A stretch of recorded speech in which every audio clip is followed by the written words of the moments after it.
President, what is your message in light of the Palestinian? Can you talk about what happened with Chuck? President Trump, what happened with Chuck Schumer? President Trump, what happened with Chuck Schumer? Why did you cancel the meeting?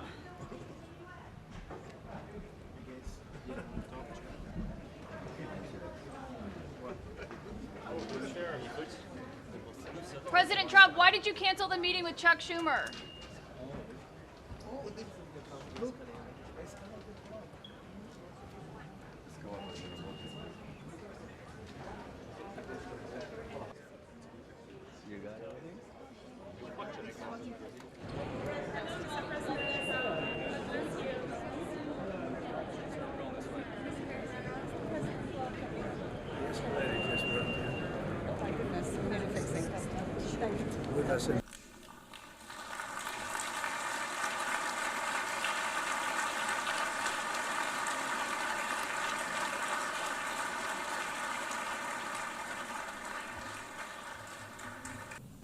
Very much appreciated.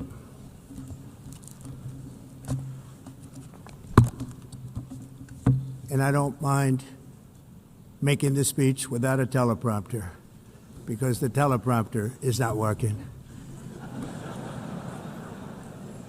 I feel very happy to be up here with you nevertheless, and that way you speak more from the heart. I can only say that whoever's operating this teleprompter is in big trouble.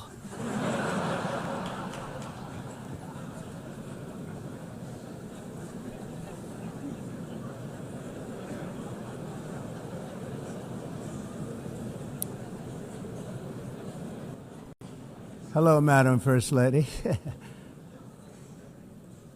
Thank you very much for being here. I ended 7 wars, dealt with the leaders of each and every one of these countries, and never even received a phone call from the United Nations offering to help in finalizing the deal. All I got from the United Nations was an escalator that on the way up stopped right in the middle. If the First Lady wasn't in great shape, she would have fallen, but she's in great shape. We're both in good shape. We both stood. And then a teleprompter that didn't work.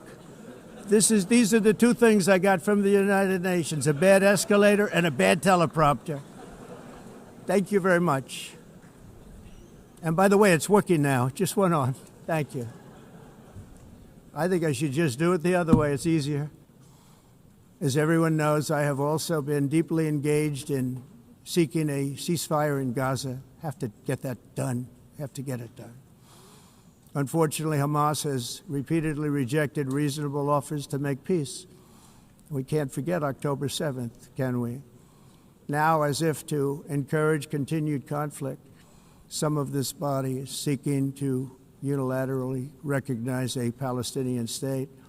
The rewards would be too great for Hamas terrorists for their atrocities. This would be a reward for these horrible atrocities, including October 7th, even while they refuse to release the hostages or accept a ceasefire. Instead of giving to Hamas and giving so much, because they've taken so much, they have taken so much. This could have been solved so long ago. But instead of giving in to Hamas's ransom demands, those who want peace should be united with one message: release the hostages now. Just release the hostages now. Thank you. As we have got to come together, and we will come together, going to get it done. We have to stop the war in Gaza immediately. We have to stop it. We have to get it done. We have to negotiate.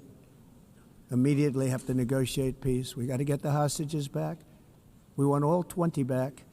We don't want 2 and 4. As you know, I got, along with Steve Witkoff and others that helped us, Marco Rubio, we got most of them back. We were involved in all of them. But I always said the last 20 are going to be the hardest, and that's exactly what happened.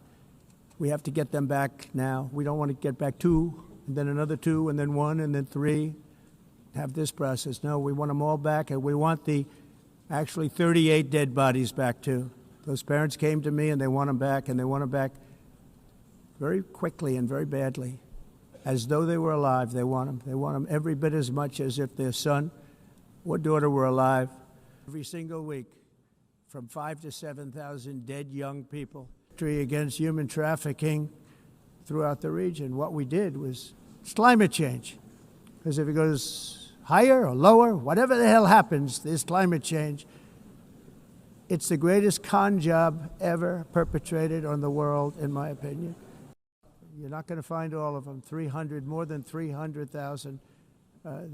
The carbon footprint is a hoax made up by people with evil intentions, and they're heading down a path of total destruction. You know, the carbon footprint was a big, big thing taken advantage of by the world for many, many years, but not any longer, as you probably noticed.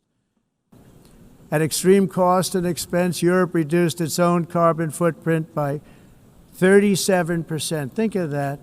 Congratulations, Europe. Great job. You cost yourself a lot of jobs, a lot of factories closed, but you reduced the carbon footprint by 37%. However, for all of that sacrifice and much more, it's been totally wiped out and then some by a global increase of 54%.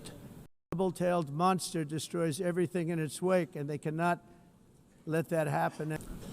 So all of these countries are working so hard on the carbon footprint, which is nonsense, by the way.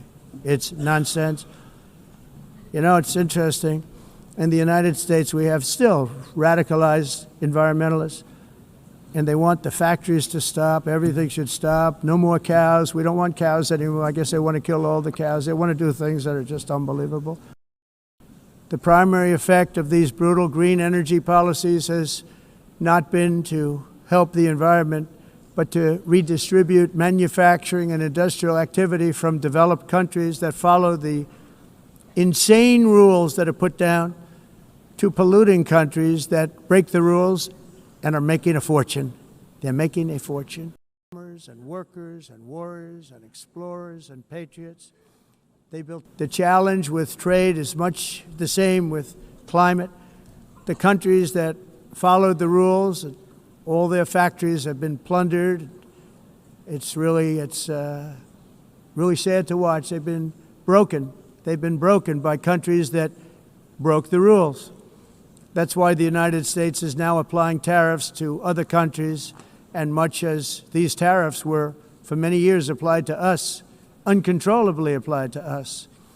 We've used tariffs as a defense mechanism under the Trump administration, including my first term, where hundreds of billions of dollars in tariffs were taken in.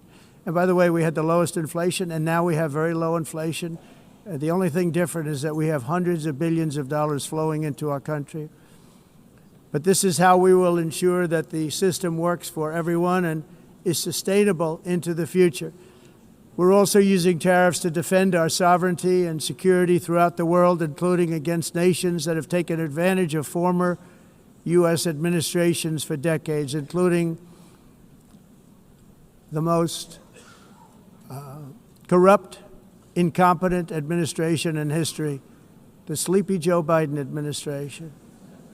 Brazil now faces major tariffs in response to its unprecedented efforts to interfere in the rights and freedoms of our American citizens and others, with censorship, repression, weaponization, judicial corruption, and targeting of political critics in the United States.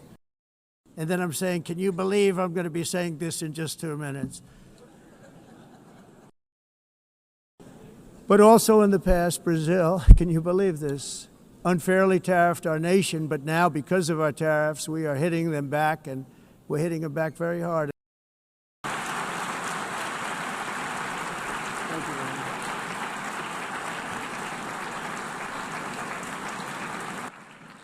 On behalf of the Assembly, I wish to thank the President of the United